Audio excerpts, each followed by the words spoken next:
Thank you for being here. Today we have a great webinar about digital leadership.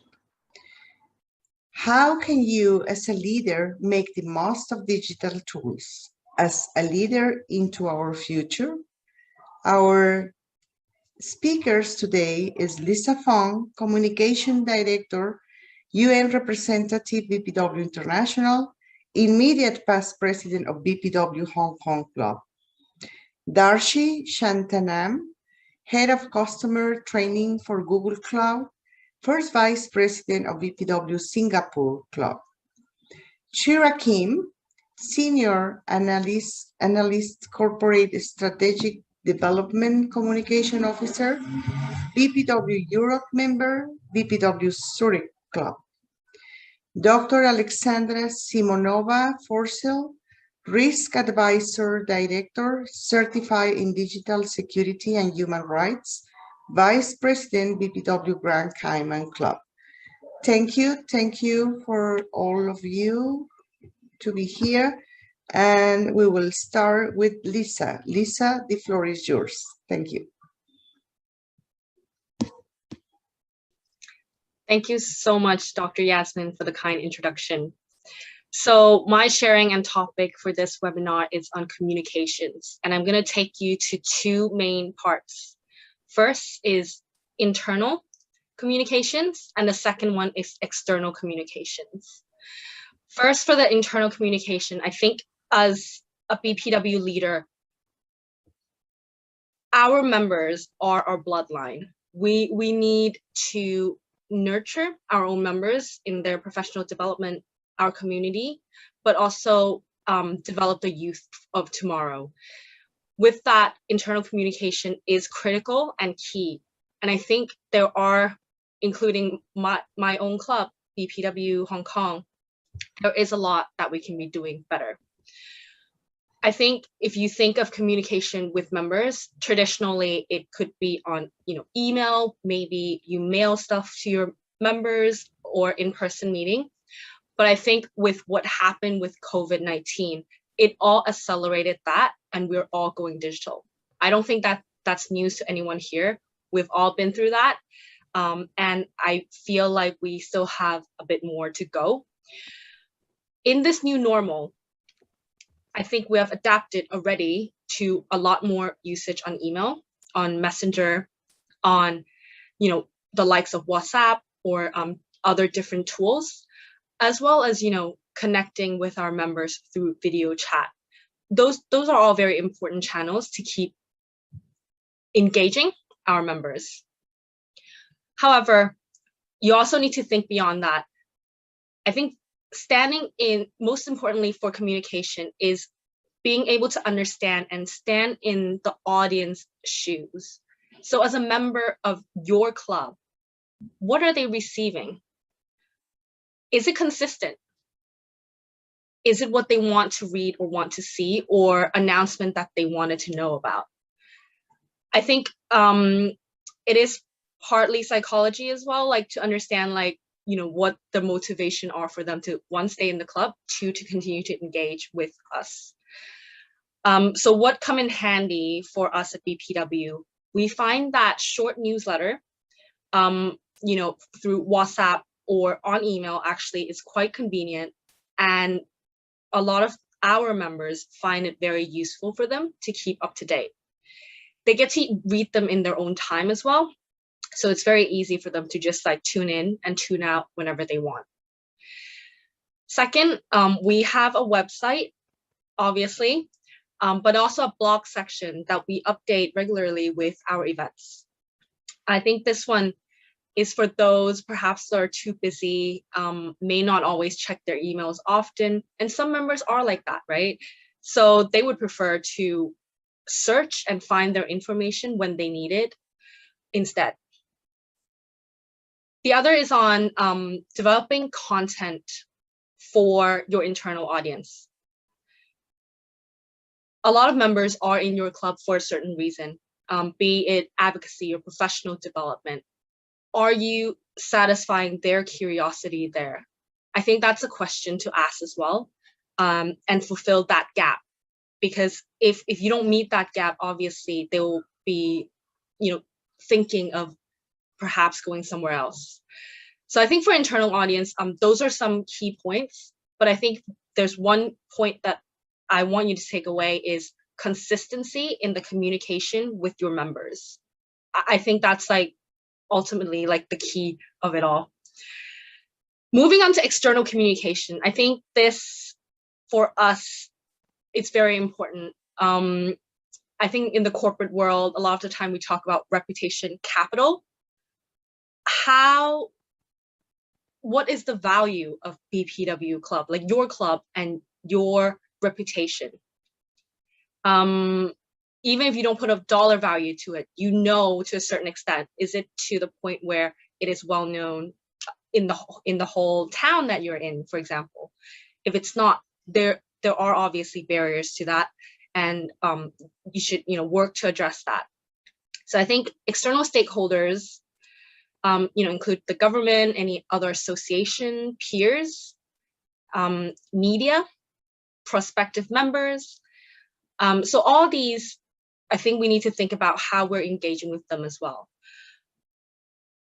And for external communication, this is also my bread and butter for my day job. Our industry, we typically break it down into 3 parts. So you have the owned, the earned, and the paid. So the owned platforms are things like your website, your social media, any marketing materials that go out. Obviously, all these that go out that you own have to be consistent, has to be updated regularly. And so that any audiences that look at all your content, they can see that there is a consistency. It is the same brand, is the same association, and there's no, confusion that perhaps I've hopped onto another website. Second is earned media. This includes any media engagement, interviews that you've done in any publications. It includes third-party endorsement or validation or partnership, for example.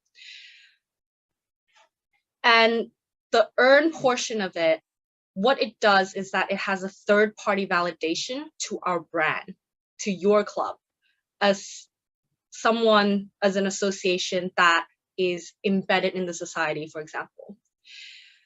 To give you a quick example, BPW Hong Kong, we partner a lot with other clubs and associations here. It helped us to expand our membership bases. It helped us to get our brands out there. And it helped us to be on top of, key developments and trends as well. So that earn part is very important for us. Lastly, is paid. The paid proportion, everything from marketing ads that you put, native advertising, sometimes article that you publish on other websites, and SEO, so search engine optimization, to help with your web page and website.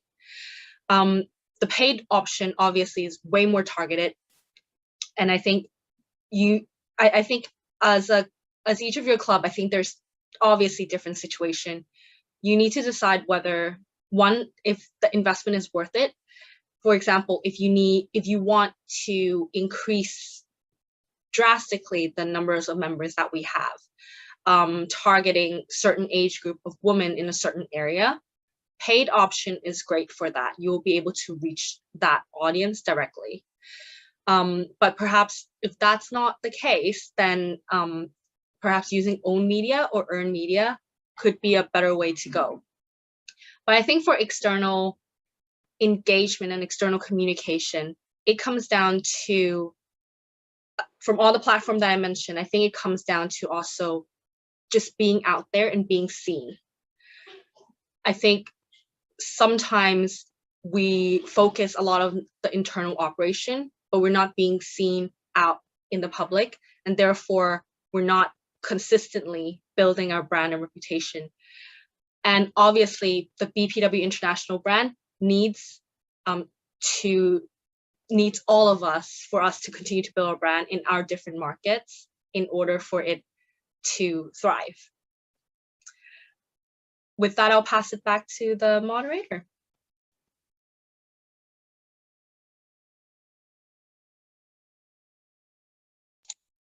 I think Dr. Yasmin may have stepped away. Okay, next we will be hearing from Darshini. The floor is yours. Thank you so much, Dr. Ann. I can't help but think that there's this beautiful natural flow to what we've been talking about. Lisa has shared some incredible tips around how we need to be communicating internally and externally, both within the club and then externally about the club.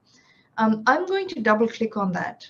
And in the next 8-9 minutes, I will share a few tips that'll help you engage your audience better at those points where you are indeed actually communicating with them and connecting with them.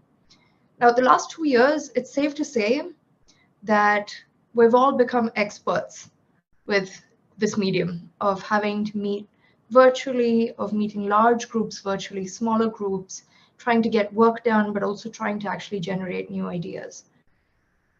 Before I go into my segment, I have a quick question for everyone who is with us today. If you could go into the chat box and quickly share with me one amazing thing that you think you've now been able to do with online meetings and video calls, that would be awesome. Super quick, like something as simple as being able to manage your time better, or something as detailed as actually getting more done in the day. On a range of 0 to 10, anything is amazing. So please share with me really quickly in the chat box, what one amazing thing you've been able to achieve. Brilliant. I'm getting some great responses here. We've got reaching more members, reduced travel time, getting feedback, faster turnaround times, meeting international groups. Amazing. Thank you so much.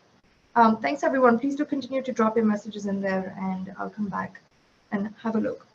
But let me jump into it. So what makes engagements that much more online for your, what makes engagements that much more exciting for your members online? I'm going to share 5 simple rules. 1, check in with your attendees. You may notice that I just took 25 to 30 seconds to ask you the question that I did, but everyone sat up and gave me a response. So doing that quick check-in actually allows you to take a moment to be really authentic. It allows everyone to take that moment to get familiar with the platform, because let's face it, we're platform switching constantly. It also warms people's fingertips up to start using the chat function. So when you actually require the engagement further down the road, you've got a group of people who are already accustomed to it.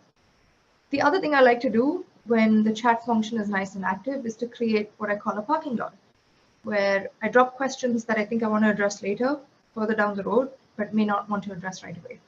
I do want to acknowledge, though, that people may have questions, so it's a good idea to create a little parking lot and keep all your questions there. Finally, and most importantly, it helps people to speak up. Some people like to use long sentences, some people like to use quick, short words. Irrespective of people's preferences for communicating, it gives everybody an equal chance to actually be able to speak up. So rule number 1, check in with your attendees. Rule number 2, break the ice. So doing a quick introduction, doing a quick round of what's your favorite color, or going into quick games, puzzles, etc. are great ways to actually break the ice. Today, because we haven't seen each other face to face, even if you're meeting with people you know, there is severe exhaustion. So sometimes actually investing a few minutes of your meeting time towards breaking the ice and just reconnecting as human beings can go a really long way to having a more productive engagement.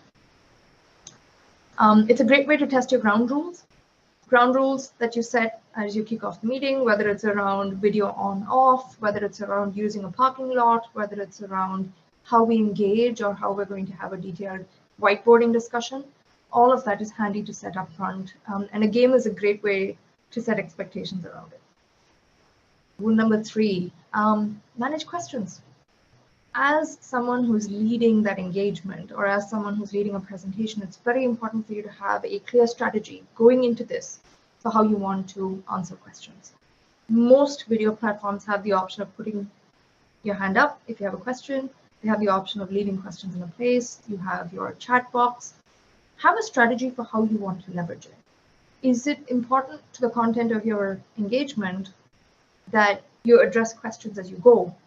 Or is it actually more critical that you go through all your content and then save time to answer questions? You'll notice from this particular format, we're using the latter strategy.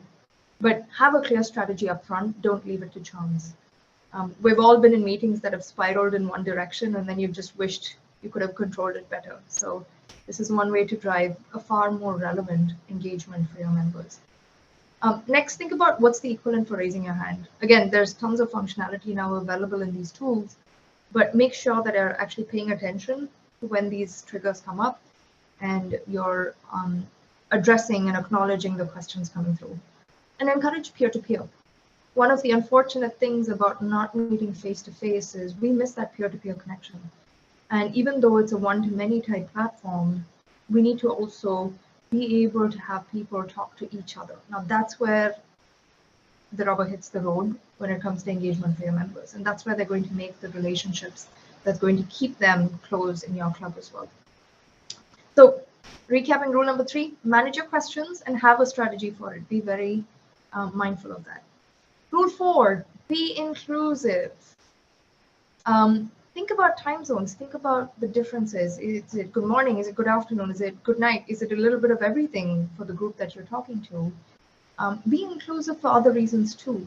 We have speakers from every different, from multiple languages present with us today. We have viewers and listeners and attendees who are familiar with different languages. Speak at a pace that will be comfortable for most so that everybody is able to follow you. Use closed captioning where your platforms actually allow you to do that. And I do believe many platforms today even do live translation as you're speaking. So you want to be inclusive of everyone attending. You want people to be able to understand what you're saying. Finally, consider things like bandwidth, platforms, devices. If someone's unable to turn on their video, that's fine, right? The important thing here is that we're inclusive of anyone who wants to participate. We find a way to help them do exactly that. Finally, pause. We're all running back to back, sitting in front of a little screen, and we're exhausted at this point in time. Sometimes taking a moment to actually pause in a jam-packed agenda can be more impactful than trying to get through absolutely everything you want to get through. So it's okay to build in moments of silence.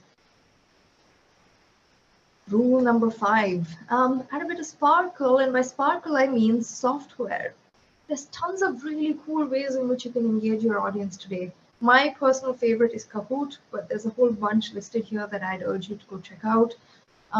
Anything that just gets people engaging, that actually gets them looking away, looking at each other, comparing, contrasting, having a bit of a joke, makes it that much more meaningful and engaging. So these are my 5 super simple rules. I'm going to give you 5 bonus rules before I wrap up for my section. Often when we're sitting still, and more often than we like, we sit in one spot and go straight for 8 hours these days, we actually start to sound really tired, or we start to sound really bored. So every now and then mix it up, stand up, do a bit of talking as you stand, or take a walk and turn your video off and talk. That just helps you bring life back into your engagement as well. And it is energizing for yourself. 2, find a way to bring that one-on-one engagement with key people that you're engaging with in groups offline from these main engagements. So I know we may not be able to meet in person, but again, do a quick check-in, like call them, send them a WhatsApp text, send them a text, check in on them so that you're continuing to drive what would have been that in-person dynamism. 3, facial expressions. Don't be afraid to use facial expressions. This is who you are. It's part of being authentic. And it helps you bring your voice in a meaningful way. So if you need to, keep a little mirror beside you and do a check before you kick off, but we're all used to seeing a little version of ourselves on the screen as well. It's always a good idea to make sure that you feel fully comfortable how you're presenting yourself. It drives a much deeper engagement with your attendees. 4, mute using the headset button. I'm not using a headset right now, but very often that's a faster way to mute. So if you're in larger group engagements, it's just a much cleaner way to manage your audio flow. So it's less noisy for the attendees. Finally, use a lot of examples where you can. Use examples, make it relatable, keep them quick, but keep them frequent. And that should give you a fairly engaged audience. Thank you so much. I appreciate your patience as I've shared my 5+5 tips. I will now hand it back to Dr. Anne and wait for your questions further down the road. Good, thank you, Sheerah. Thank you very much. Now, our next speaker is Sheerah. Thank you, Sheerah. The floor is yours. Okay, thank you very much. Hi, everyone. Nice to see you virtually.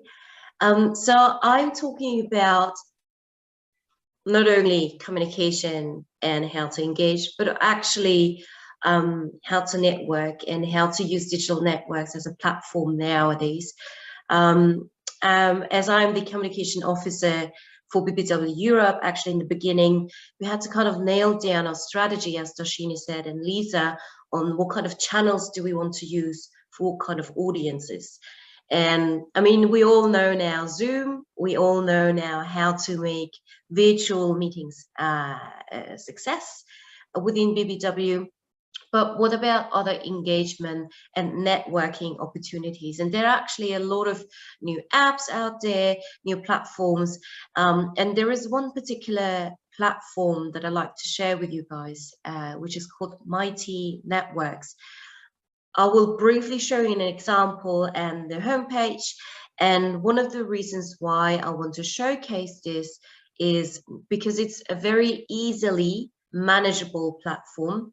It's not an app. It's not like Slack, where you need to actually download an application and install it on your desktop. It's actually a fully online available platform. Mighty Networks, it's called. I'm going to share it right now. So let me share my desktop with you guys. Okay. Can you see my screen? Yeah. Okay, so this is the landing page of Mighty Networks. It's basically a platform that has been created specifically to bring together communities in terms of easy collaboration and communication. The style is more run like a blog, but also you can host events and courses within the platform, and fairly affordable in terms of also when you would consider it either to use it for your BPW affiliate, for your club, or what I'm doing right now, I'm actually considering it for an European level, specifically for the working groups. So if you have more, let's say, internal focused communication, so not external, but actually you can also make it open, so public or private. And if you want to host it on a platform that is easily accessible for everyone, this would be something that I would recommend. If I go now to the example. So this is just an example page I've created for BPW Europe. You can also try it out for 14 days for free if this is something that you want to consider for your BPW club or affiliate or your region. What I've created now here is more the working spaces for the working groups or groups where you have dedicated audiences within your BPW network that have specific ideas or maybe collaborative projects they want to work on. So it's a little bit less, let's say, formal than, for example, MS Teams or Slack or other collaboration platforms. So let me just quickly go in maybe to boards with women. And it's very easy. The edits are really, really easy. It's a blog style. Basically, you share whatever is on your mind. You can create articles. You can create polls. You can create questions and answer sections. So if you want to make it public, you could use this style. You can also manage the workspace fairly easy. For example, general settings. You can have a tagline. You have a group description. You can link it to a Facebook page, for example, if you anyway use already Facebook or any other platform on social media. You can enable a members chat. So this is then separate to, for example, using WhatsApp, or actually in many other regions in the world, people are switching from WhatsApp to a more private app or chat app. And actually what you can enable here is a members chat in your working group. So this is something that you can just enable here, where basically when people are getting annoyed from group notifications on WhatsApp, they can keep that part more private, and then here only on the groups. You can add a group branding. Okay, you can add a different theme color, you can add a logo. You know, there is so much more personalization that is enabled, and every moderator can decide whether it's a secret, private, or public group, for example, and you can send invitations out of this. So this is an easy way to connect different groups within your BPW network to work on projects or working groups or task forces or teams that go a little bit beyond the normal, let's say, work mode range. Or even for committees, we could create, for example, one group only for presidents. So this is why I had it in mind, because the presidents meet on very different platforms, but actually to collaborate and to discuss topics that are relevant on a regional level, there is currently non-existing. So that's why I'm currently exploring this, and this is what I wanted to show you guys. I'm opening again the main page. They're called Mighty Networks, and I think a plan starts from $33 per month. So it's actually quite affordable, and it's very easy to manage right here. Other options, as I mentioned before, a more, let's say, a free option that is available would be Slack, where you can collaborate and connect, but it's not as easy as, you know, inviting new people in and actually creating off-the-shelf training course platforms, etc., which is available here. So I'll give it back to Yasmin. Thank you very much for listening in. Thank you very much, Sheerah.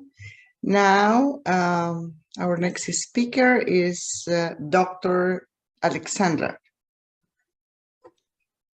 Hi, everyone, and good morning and good afternoon, depending on your location. I hope everyone is doing great, and I'm honored to present today to the BPW, and the topic that I have for the discussion today is the cybersecurity.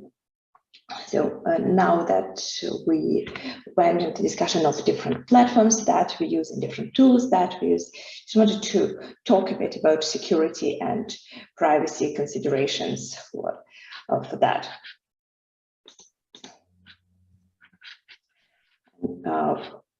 With that, we'll cover a couple of things today. First, we'll talk a bit about why is it important for us to consider those topics, especially for us as leaders.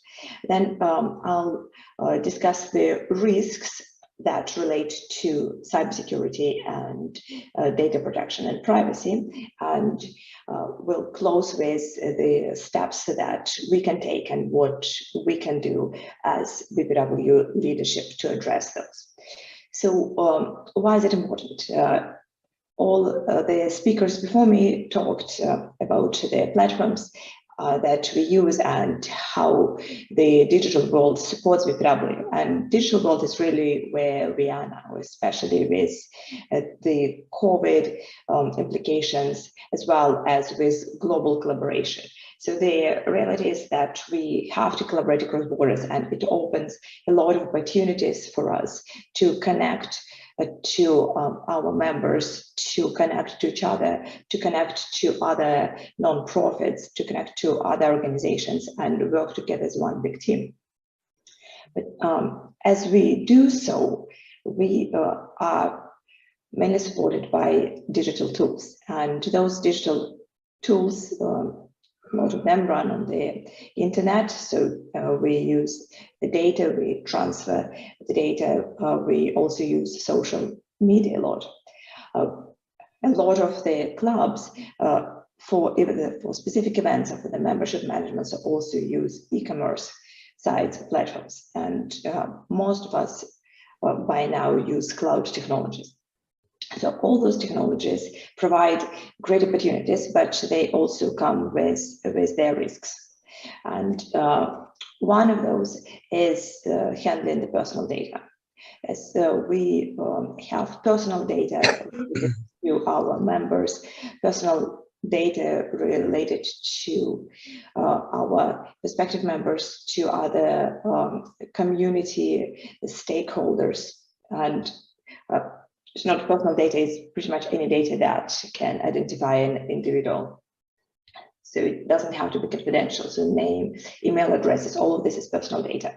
And we are required to protect the data and to protect the privacy of the individuals. And that becomes even more important when we are dealing with special projects and we deal with the data subjects that require special protection, such as youth, children, and as well as the information that we may collect that may be sensitive to the individuals, their ethnic origin, their political views, and it's a nature of the non-profit organizations that we process that data a lot.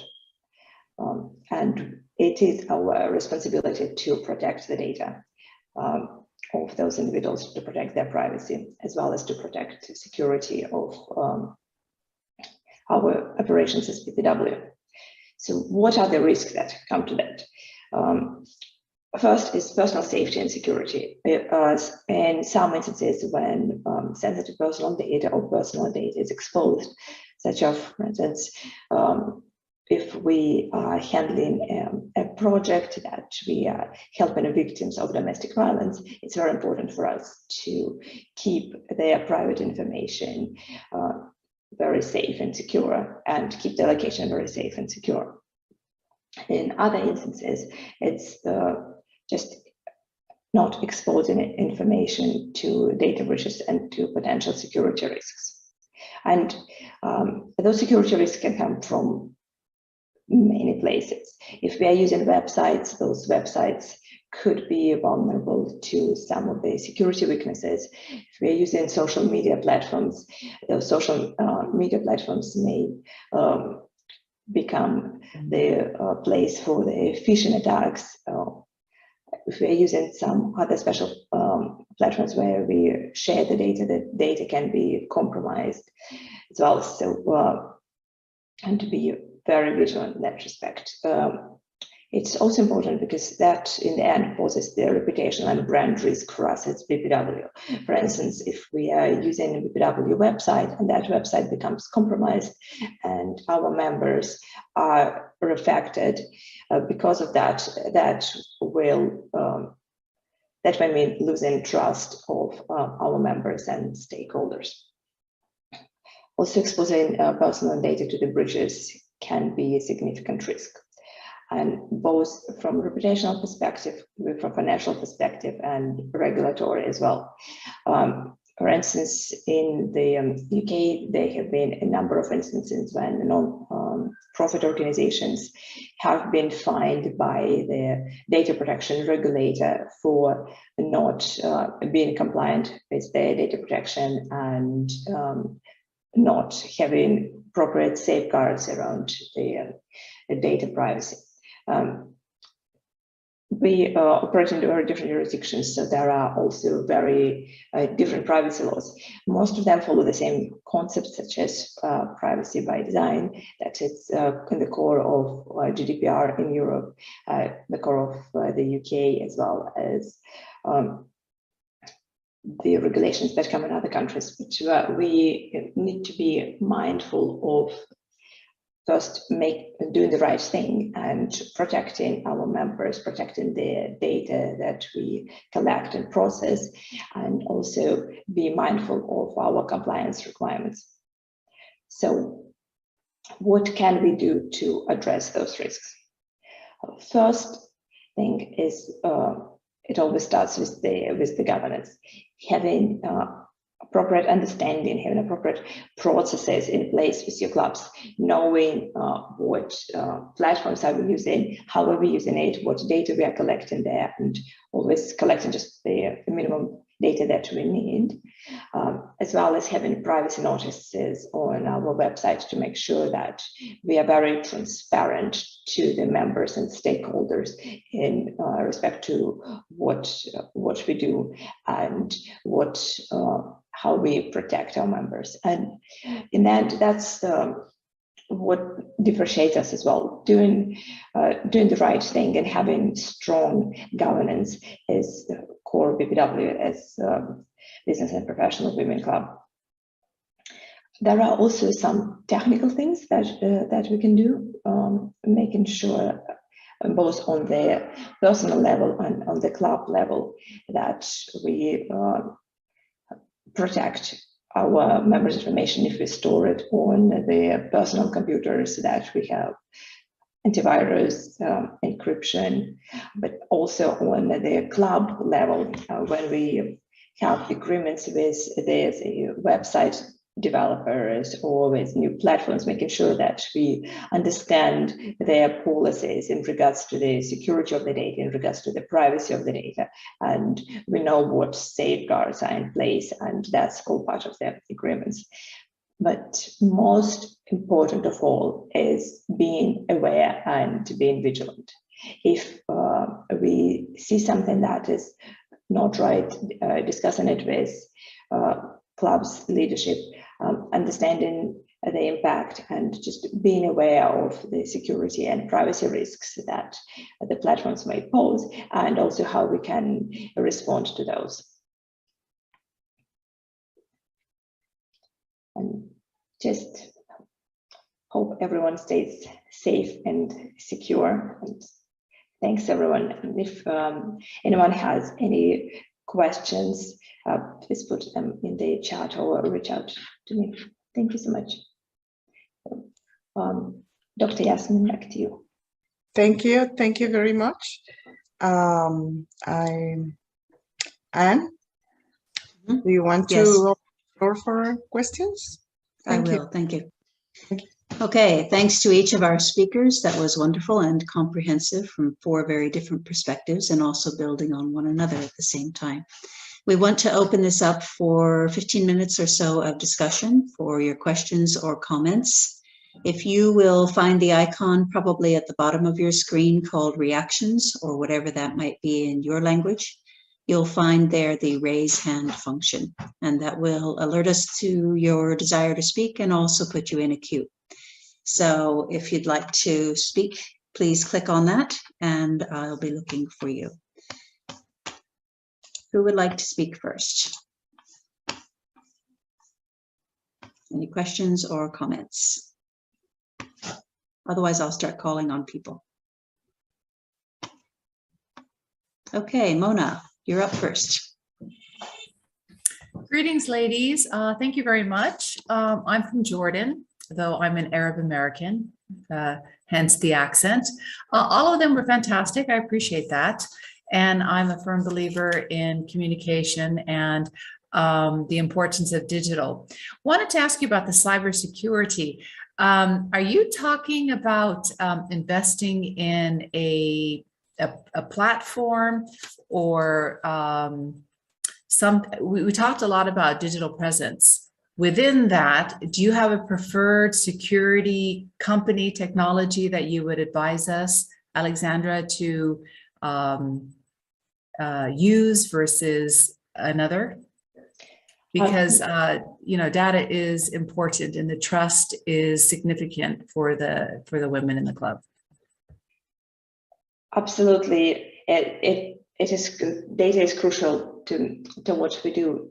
When it comes to the platforms, believe that generally as BPW, we are quite agnostic, and different clubs are using different platforms and technologies, and understandably different clubs also have different skills. So it's not one size fits all. So I would say it's more having the overall policy to make sure that if we store personal data on the cloud, we understand where the cloud is located, where it's stored, what are the safeguards of that cloud, and if we store on our personal laptops, making sure that our personal computers have antivirus enabled, have firewalls, and ideally we password protect the data to keep it encrypted as well. Okay, Mona, does that address your question? Or did you have any follow-up? Thank you very much. And also the My Network connection. Thank you for the link. It's something interesting to explore. Thank you. Yeah, maybe a comment from my perspective as communications officer for BPW Europe.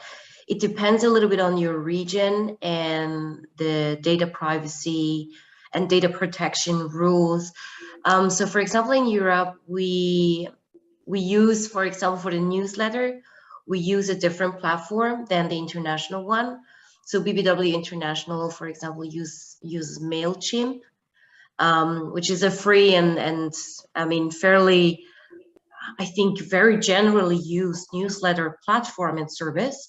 However, we also have actually an IT person that is advising us in these respects.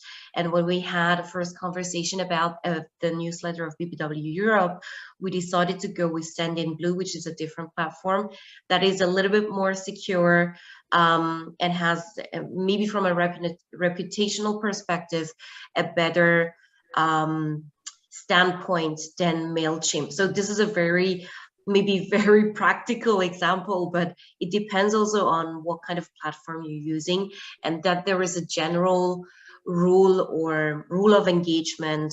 Also, for example, if you use Slack as a collaboration platform, maybe it's still recommendable not to share any truly sensitive information on those free to use platforms. And I guess that's a general rule that one can follow. And there on YouTube, there's some good guidances on which platforms are actual secure or actually follow the GDPR regulations on data protection. Thank you. Thank you. Thanks, Sheerah. And actually, that brings me to 2 points. First of all, you mentioned European regulations, which as of, I think, 2 years ago, became much stronger than ever before. And so it's important to know your privacy regulations in your region and also in your specific country, because we may be bound by some of those regulations. And Alexandra, you probably mentioned that, but so I may have zoned out for a moment.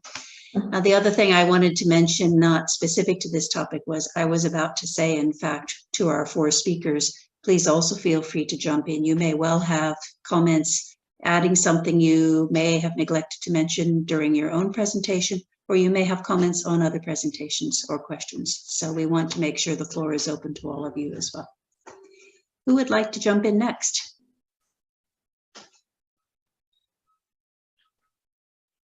Dr. Yasmin, did you want to make any comments?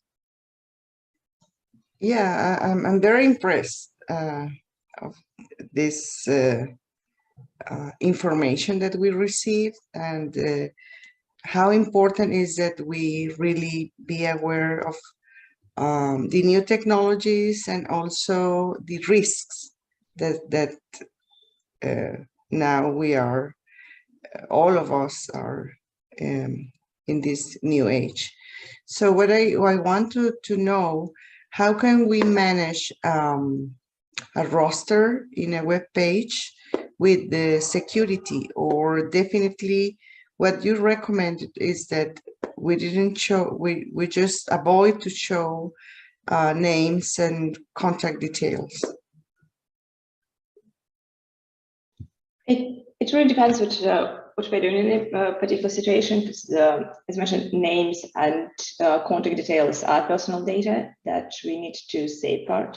Obviously, if we need that to be shared for the purposes of either specific webinar or communication, and then we can either rely on the function that we are doing or ask for a consent. As Sheerah mentioned, for instance, there are requirements when we use things like newsletters, that everything that has to direct marketing, we need to make sure that when we send those, that members have an option to unsubscribe, and they basically that we understand that they consented to being targeted by our newsletters, so that we don't invade their privacy. I think just to add into that, talking about consent from your audience, this also applies to image that's taken at BPW events as well.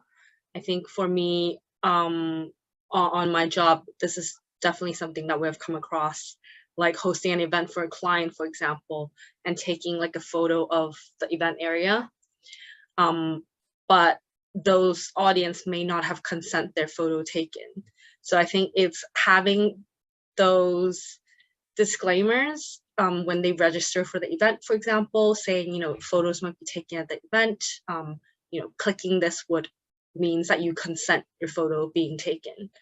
And that I think also can help to prevent any risks. I think that's a very good point that we need to learn from immediately for all of our conferences and our Congress every 3 years and so on. I don't think we've ever included that consent. And some of those photos are terrible. Anyway, who else would like to? If you have a disclaimer in the beginning of the event, I guess that's one way to figure it out. And I think it's easier if people actually approach you that are uncomfortable with photos being published, and because the majority of people are very used to social media nowadays, and they know the fact that if they're signed up to social media, that there is always the risk of being exposed in the public with a photo, whether it's a bad or good photo. I guess that's the world we live in right now. Absolutely. Okay, who else would like to speak? Eva, how about you? Would you like to jump in? Thank you for the invitation. I'm impressed about the knowledge of all the speakers. And yes, I've written a whole sheet of paper. So yes, we see how we, especially how to engage members online. I like this the best, and yes, we will try to ask many questions and put them into break rooms so they can really network as sitting on a coffee table. Also, that's for our next meeting as a holiday. No, Weihnachten, Christmas meeting we have now next week. So thank you. Thanks, Eva. And one of the things Darshini mentioned was how much time we're all spending online for almost 2 years now, in particular during this time of crisis. And it's the fatigue of being online for yet another webinar like this is very real. So we need to find new and different ways to keep members engaged if we are having an online meeting or event. Otherwise, they'll zone out. Connie, I wonder if you want to jump in. I know that you've converted a lot of your task force education materials to online format recently. That's correct. That's correct. And I would like to second what Eva said. It was really fascinating to hear the 4 different aspects of the same subject. And my concrete question goes to Sheerah. Sheerah, you introduced Mighty Networks, and I saw that you had all the 5 working groups of BPW Europe already there. And I was wondering, is it just for this presentation, or is this already operational? So it's unfortunately not operational. I'm currently in the trial phase. I actually did a trial already from a more global perspective last time when we did an actual recording with actually Anne there is a YouTube video on how to use Mighty Network. So there is actually a guide if you're interested to look at that more in detail, where we basically explored what would it mean on a global scale. Would it, for example, replace or actually create, or one could use it as a membership database, for example. There were different options that we were looking at. In the end, on an international basis, I don't think there was a decision made to even introduce a membership database per se. On a European level, I'm exploring it more for a collaboration purpose. So it's not online yet, it's not operational. And if one would introduce such a platform, we would need to first talk to all the presidents. So we would need to address it on a European level and agree whether, at least on a collaboration perspective, to bring everyone on one platform. Of course, it does make sense that on a European regional level, we would open up that platform for everyone in Europe, whether or not, you know, a club would like to use it or an affiliate.